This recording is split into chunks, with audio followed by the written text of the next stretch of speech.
Ano yung pinaka naaalala mo nung evening orientation? Yung mga costumes. Kasi during the orientation,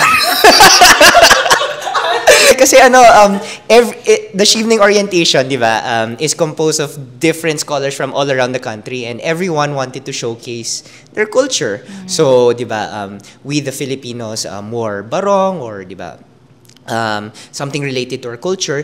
Pero may mga tao din from Africa who really wore an entire bubu, di ba? Or yung mga Asian na parang Japanese or Chinese attire, di ba? And then even South American, parang may conquistador or something. So very interesting, very colorful, very parang cultural. I love looking at that. Ikaw, Eri, ano? Ako, yung pinaka naalala ko ay yung food. Talaga? Oo. Kasi sandwich lang talaga yung food, no? Cold. Kasi tapos parang, sige. Kasi pag feeling ko, and pinag-uusapan natin to lagi, na kung Pinoy or Asians ang organizer ng isang event. Hot food, oo, or kape. Saka merong, siguro may performance. Ganun. Kakanta si Sarah G, ganun. May ganun. So doon talaga hindi. As in, sobrang straight, lang talaga siya. Parang straightforward. So, doon ko talaga nakita yung, talagang ibang-iba talaga yung culture doon and sa atin. So, yun. Conference. Sige, dahil nagbabalik ang ating mga guest, so, sige, sagutin nyo na rin yung tanong. Anong pinaka-naaalala nyo nung orientation?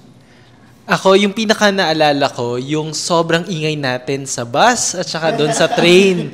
As in, parang, medyo nahihiya ako.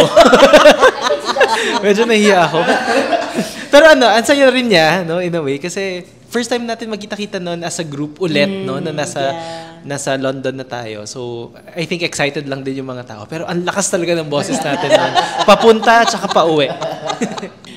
Ako naman siguro yung naalala ko was, actually bumabalik talaga ako sa sandwich. Kasi nakakagutom yung event, di ba? Buong araw, like, ang aga natin. I mean, alam mo yun, parang it was like 10, 11 a.m. And then, nandun ka, tapos parang buong araw nandun ka. Pero yung lunch mo yun, sandwich. Tapos, wala na bang wala bang walang rice. Walang yan. So, yun? Ano sana yung andun? Kung Pinoy yung organizer nun, ano tingin mo yung handa dun? Ay, wow, buffet. Yeah. Buffet. May AM, PM snacks. True.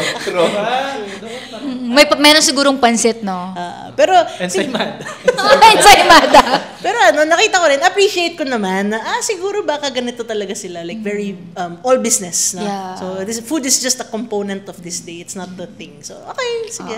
It's part of the culture, I guess. Hindi kami nagre-reklamo, Shivni. Hindi na lang. Thank you so much. Sabi, pinapaaral na namin kayo, At saka hindi lang naman kasi siya doon sa evening event, di ba? Kahit sa mga normal activities nila, parang wala talagang pagkain. I mean, meron pagkain, pero yung mga pika-pika lang, yung mga ganun. So parang, minsan napapaisip nga ako, parang nagugutom ba sila pag ano? Kasi minsan gabi yung event, di ba? So, nagugutom ba sila o ako lang to?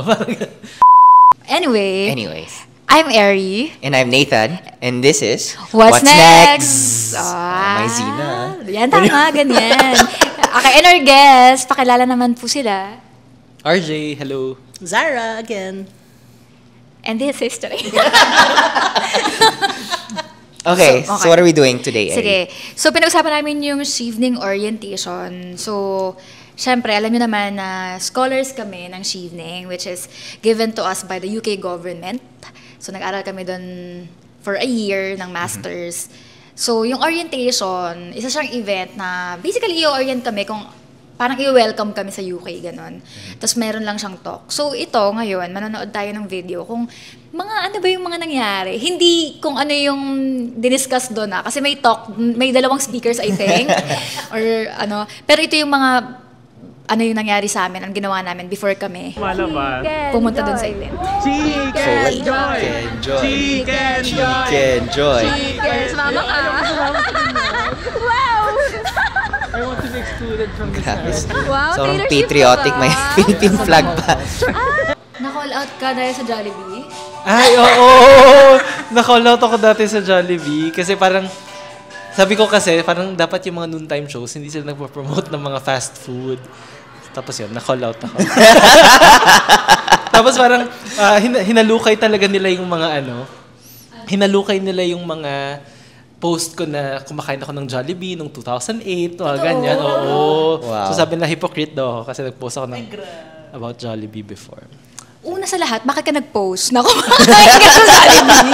Ano yung post mo na yun? Hindi, kasi di ba, nung bago pa lang yung Twitter, di ba, kung ano-ano lang yung just woke up, mga ganyan yung mga post mo. So, yun. So, hinalukay talaga nila. Parang, at RJ Nagit, tapos Jollibee. Ganyan yung... Actually, parang naaalala ko yan. Ito ba yung parang Jollibee Chowking something. Anyway, may official statement ka ba? Huy! Or kumakain ka pa rin naman ng Jollibee? Kumakain naman. Pero syempre, kung wide yung platform mo and you can influence yung health behaviors. Kasi yung point ko nun is something about health, di ba? So dapat hindi, kumbaga, may certain moderation when we take certain food, di ba? So, yeah. Concern lang naman. Grabe naman kayo. Public health person. Tama. Okay. So ito, papunta na tayo. Kung makikita nyo yung mga mata natin, mugtong-mugto para tayong nagpuyat. At malalaman natin mamaya kung bakit tayo puyat bago tayo pumunta. Yan, naglalakad tayo papuntang bus station. Bus stop. Tapos, sinasabi ni Cho na from Leeds na bakit daw tayo nagja-jaywalk. Kasi si Cam, basa-basa lang tumawid. Pero malalaman niyo kung anong mangyayari. At magja-jaywalk tayo kasama si Cho. After all of that, nag-jaywalk pa rin. Tumakbo naman ba si Cho nun? Tumakbo tayo lahat. Oh, wow. Okay. Kasi sa London, di ba, parang medyo normal yung mag-jaywalk. Tama. At your own risk. Parang ganun. Wow. Yeah. Yeah. Oh, wow. Oh my gosh, I miss this road. I think we're going to the Elizabeth line now. Hindi, ano yata yung sa Liverpool Street, di ba? Punta tayong Liverpool. Hindi naman tayo maingay Char. Di pa. Hindi pa in between ng mga takes. At saka, important rin to kasi ito yung time na yung mga nasa probinsya ng UK, pumunta sila sa London. For the first time. For the first time. Ito na, Excel. So, ayan. Ang haba kasi ng program na yan. So, ang daming tulog. Oo, tingnan niyo lang. Pero ako, gising ako. Wow. Feeling. Feeling. Yun pala yun. Actually, yung mga katabi ko lang yung gising, tapos yung iba tulog na. Char.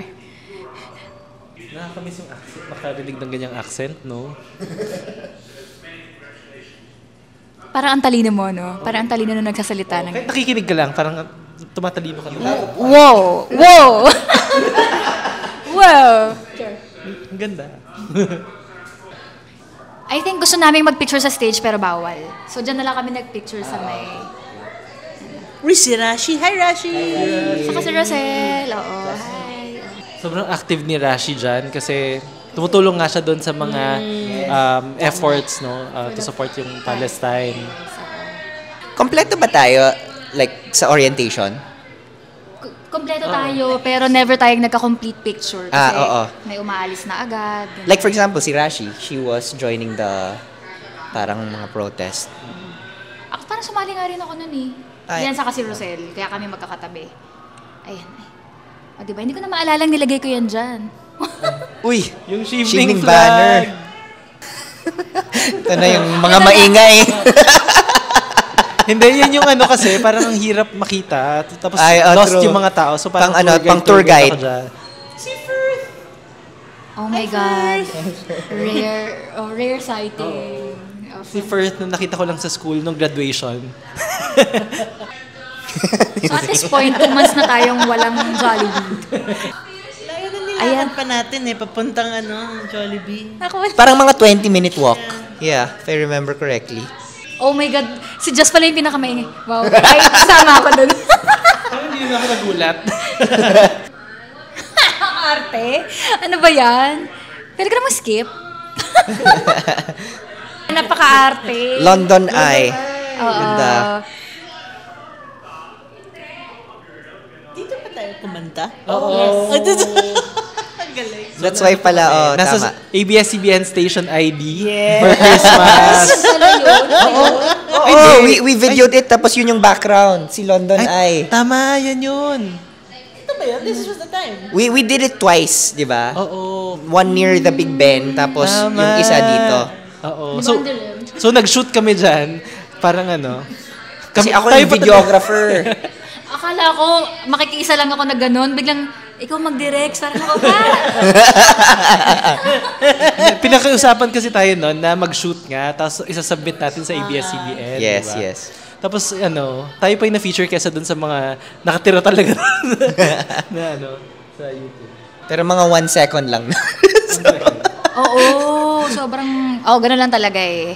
Oo. As in, gusto lang naman ipakita ng ABS-CBN na all over the world eh. Hindi, wala silang paki sa mukha nyo. Mukha natin, wala. Okay lang Pero yun. pinapalakpakan tayo noon, di ba? Pag kumakanta tayo, tapos pagkatapos pumapalakpak sila. Yung mga tao sa Mga area. bystanders. Ang ingay ni Jazz.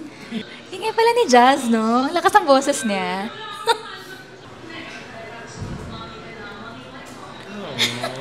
So, our batchmate, Maima, was pregnant. At this, mga how many months na kaya to? 8. Mga 8. Kasi November. Oh, grabe.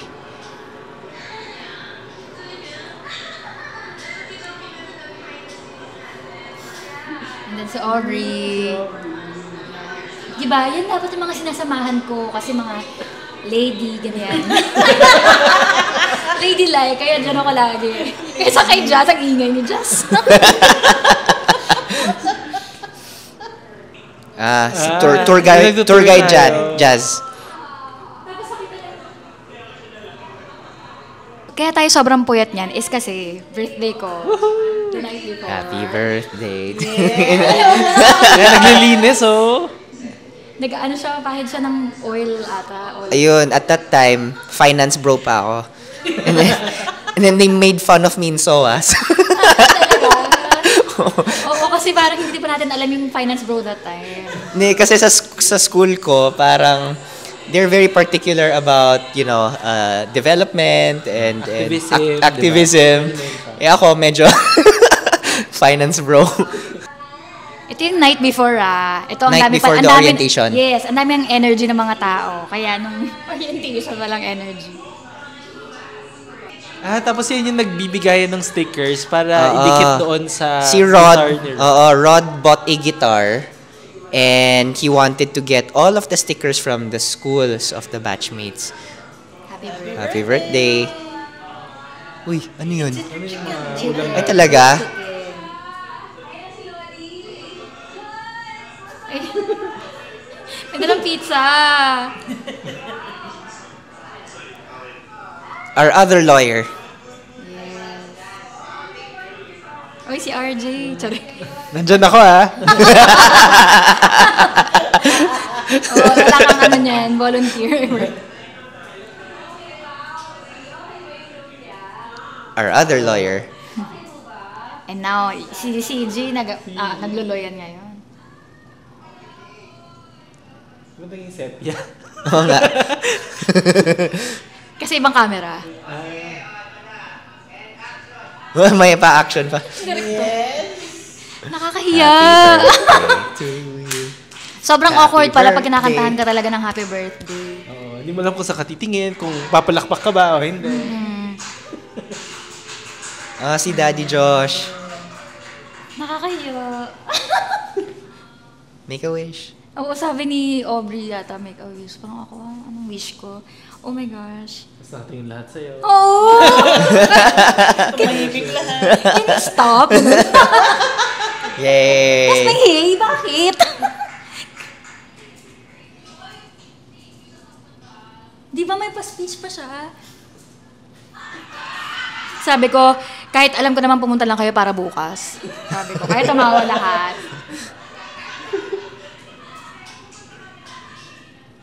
Ay, iba talaga yung Aubrey. Napaka-sweet talaga ito ni Aubrey.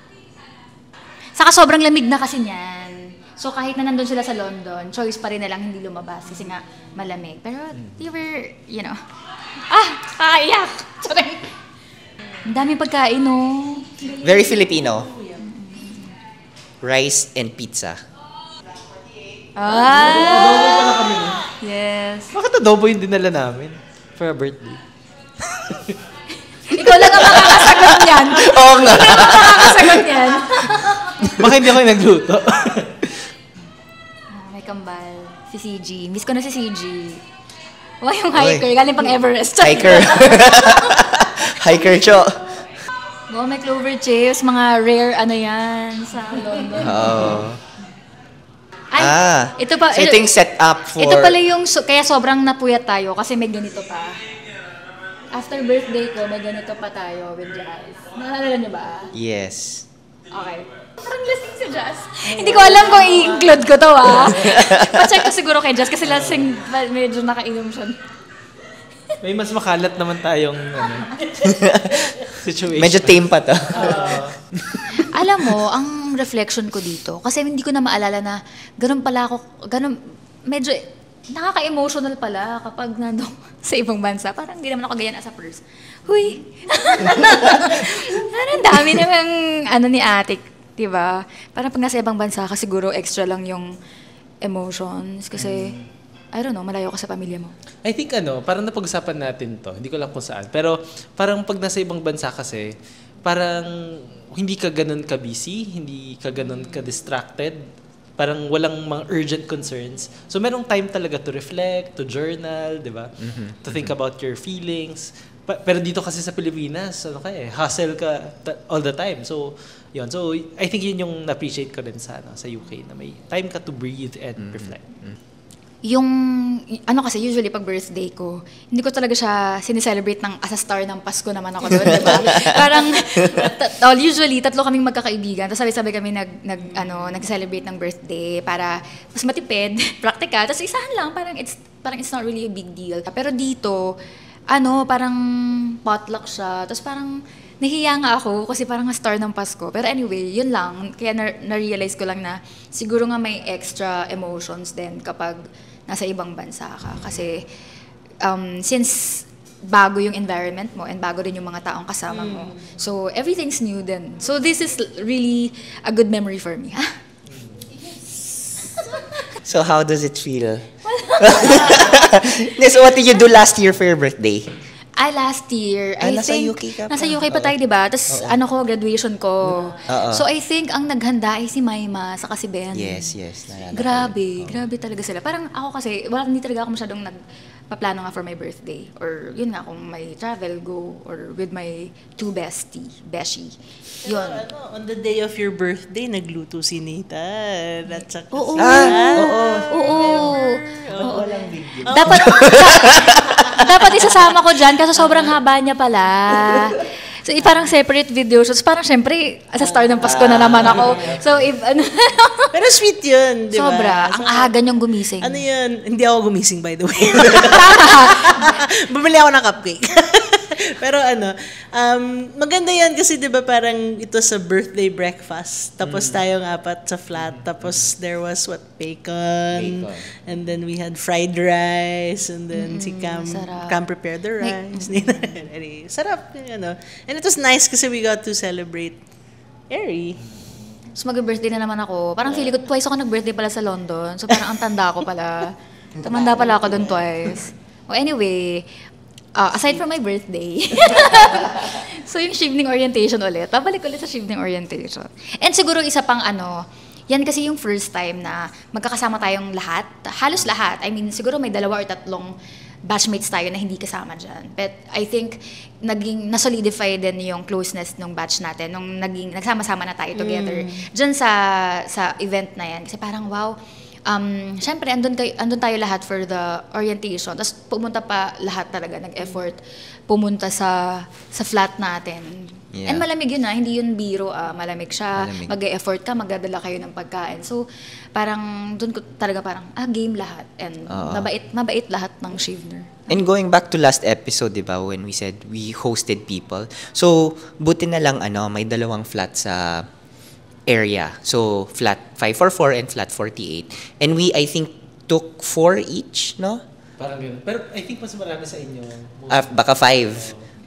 Oo. So, yun. So, di ba, we're already 8 sa fellows court, which is our area. Tapos each flat took 4 or 5 each. So parang we really brought everyone together, no? Hindi na sila mamamroblema kung saan sila mag-aano pa sila, magbabayad pa sila, 'di ba? I think yung problema natin dyan ay kung paano yung schedule ng pagligo. Oo, Diba? kasi Sa umaga, isang shower. sabay-sabay kayo. Pero sa amin, usually yung mga guests namin sa gabi sa umaga sila, kami kasi sa gabi. Sa gabi. Oo. So, okay kami. Maybe yung maganda was naging intentional din tayo kasi it was an opportunity nga to gather people since they were already all there for your birthday, because that's what they did also at the end, di ba? Birthday din ni Rod and Cam. Yes, July, closing. and that was the closing. So it was a good opportunity to bundle everything together and take advantage of the opportunity na lahat nandun sa di ba? And tingin ko parang kahit yung mga birthdays na walang kasabay na evening events, no? Some people make the effort na pumunta talaga sa London. So yung mga taga Brighton, pupunta sila. Diba? Minsan nga si Chelsea, pupunta pa. Mag-fly pa Belfast. From Belfast pa, no? Northern Ireland. So, talaga, parang inaabangan talaga pag merong birthday. So, hindi lang ikaw ang star ng Pasko. Diyan lang naiyak. We have a shared calendar din kasi. So, oh my God! Oo. So, napaka-efficient ang batch namin. Meron kaming... Yes! So, dun sa calendar namin, nakalagay lahat ng birthdays. Correct. Tapos lahat ng mga lakad ng mga tao. So, parang open invitation. Like, kunyari kung pupunta kami ng Liverpool or kung saan man, nilalagay namin siya dun sa calendar para kung sino man yung gustong sumabay or, di ba, sumama. Open siya for everyone. Tapos merong merong ilang days na lang remaining, Correct. di ba?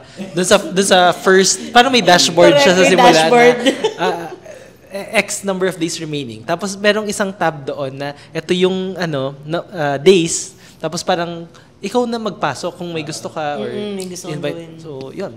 Ang saya na may ganun tayong way. Sobrang intentional. Tsaka yung if we touch on the Sinigang Sunday previous episode, ganun din yung nangyari sa ibang Sinigang Sunday. Yung mga birthdays din, naging siya, parang touch point na, sige, celebrate tayo itong Sinigang Sunday birthday ni ganito. Oo. Ang galing. Oo. Kaya close yung batch namin kasi may ganun. Competitive. lahat talaga tayo competitive. Kasi yung doon sa evening orientation, 'di ba, yung isa sa mga parang highlights rin noon is yung nagkaroon nga ng parang effort yung mga Eveners no to protest during the program, no, kasi yun nga parang medyo quiet yung yung secretariat, no, with that issue. Tapos yun, parang nagsi-self-organize yung mga Eveners, including yung mga members of our batch, no, na parang actively nandun sila sa core team, nag-organize ng mga sessions. So I think siya, parang powerful statement rin siya na yung mga Eveners, parang we also take a stance, no, lalo na kung may mga ganong mga issues na nangyayari. And we also learn how to provide solidarity or show solidarity, no? Kasi usually it was led by yung mga Eveners from Arab countries or Muslim countries. So, nakibahagi tayo doon, no? So, nakakatuwa. So, sobrang appreciate ko rin nun si Rashi nung time na yon kasi siya talaga yung nagli-lead at nagbibigay nung parang cloth. It's really, really powerful kasi when we first got into the UK, diba, that October 7 incident happened. And it was very visceral. It was very widespread in the UK. As in, may mga protests and everything. And at that time, parang wala pang statement from the UK government. So, us Eveners who were sponsored by the UK government, diba, they were very split. There are some people who are advocating na, we need to force the government or the Evening Secretariat to release a statement. Yung iba naman, let's not bite the fingers that fed us. So that tension culminated into the orientation. Yun, finally the Secretariat decided, okay, let's just give the scholars a parang 1-minute moment of silence for the people who perished or who were affected by that incident in October 7. So parang very memorable kasi grabe yung tension build up. Oo, saka kasi may mga student na talaga na nagpo-protest na. Naalala ko, may Oo, talagang may mga tatayo. letter pa, di ba? Sign this letter, and then we will send it to the secretariat. May mga discussion. Alam ko si Z was part of those discussions. Actually, naalala ko na tumayo ako noon. Kasi, di ba, parang yung mga gustong tumayo sa gitna, may ganun, di ba? Tapos, parang actually, it was really hard at first na magpakita ng pakikiisa. Wow, bago sa akin yung mga word na ganito. Pakikiisa kasi talaga siya, parang I think sa London nga encourage nga to really practice your freedom of expression. So, yun din kaya rin ako parang na-encourage talaga na okay, sige, sasama ako sa ganito, sasama ako na yung big thing na yung merong silence for Gaza. But yung pagtayo, medyo yun kasi kumbaga parang naka-spotlight ka dun eh. Oo. Yun pa lang napakalaking bagay na. And yun. So sobrang laking para sa akin malaking bagay din yun sa Chevening community kasi 'di ba hirap na hirap nga yung gobyerno ng UK na sabihin na kung ano man siya tawagin siyang genocide or kung ano man. That time bago pa kasi. So medyo hindi pa ngayon alam na natin kung ano talaga siya. At nakaka-reassure kasi na meron kang kasamang tumatayo doon, 'di ba? So parang hindi lang ikaw yung nandoon. I think to add to that, you mentioned the genocide part. What I appreciated that time was even before the orientation itself. Yun yung sinasabi ni Nathan na parang there was a tension building up to it because of the silence of the secretariat, but also because of the discussions that were happening in our own chat group that involved the Chevening, the global Chevening chat group, which involved obviously every Chevener for that year from all the different countries in the world. And I think that maybe the appreciation I had of it was, of course, you would see from the different sides, and you would also see like polar opposite opinions. And I thought that even there was a certain point that I tried to contribute to the discussion because there were really polarizing opinions and it was no longer conducive to the discussion that was being had.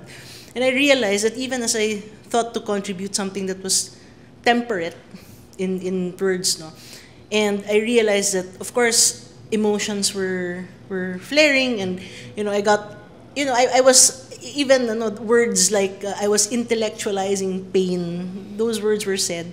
I felt like it was still a good exercise because this is what leaders do. You have your own stances and positions. It may not all be the same, but you can still gather together peacefully, right? And coexist and support what you can in that stand. So I really appreciated really the what they did during the orientation and how because of what they did, they were able to influence. Let's say it was just a minute of silence, but that in itself spoke. It was a resounding sound, that we heard because it meant that, kahit na it was so difficult to change their mind or to get them to say something. That in itself was an admission that something needed to be said, and I thought that was really interesting, and I thought that it was so powerful to see that leaders, they really care about something, and when you care about something, you really put yourself out there, whether it's you want to break up the fight, whether it's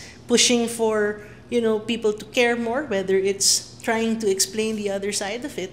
At least people were able to do it respectfully still. And that was in itself a good exercise, I thought. Free Palestine. Next segment natin is Scholar Tips. Scholar Tips. And speaking of, syempre, yung making your stance or, standing for what you believe in. I think as Cheveners, siguro, na lang yung advice or tips natin sa mga gustong maging scholar and expressing themselves, especially during interviews na lang din. And even after that, panakuha mo na yung scholarship.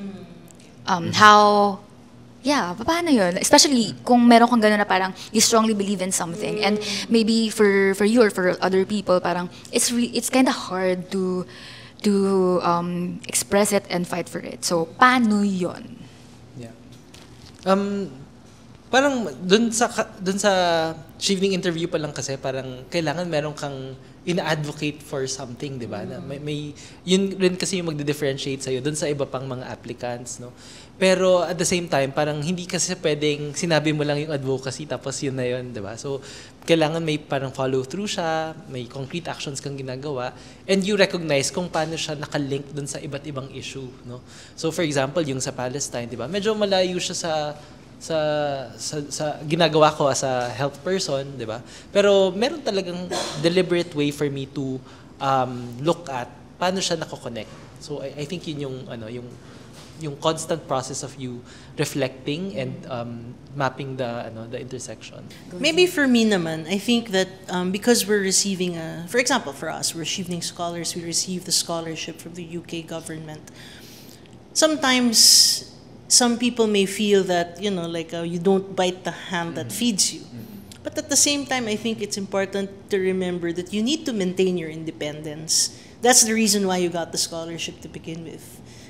May pinaninindigan ka, may pag-iisip ka, at marunong kang tumingin sa isang bagay and think critically about it. So even if, for example, you find yourself in the UK and you think that you're grateful, and you are, and that can coexist with also a criticism of what's happening.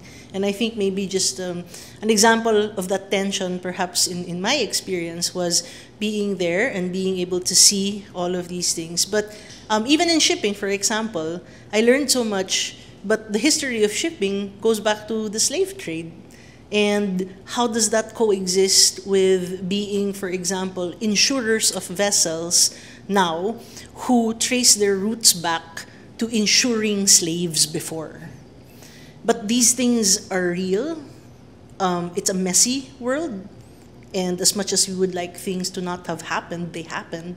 And so how now can you reconcile those two things without compromising your independence of thought? And I think that it's important even to also reflect on yourself and see, have you compromised that thought, or have you been swayed to believe a certain thing only because perhaps you've been given a privilege to enjoy, to believe that certain thing?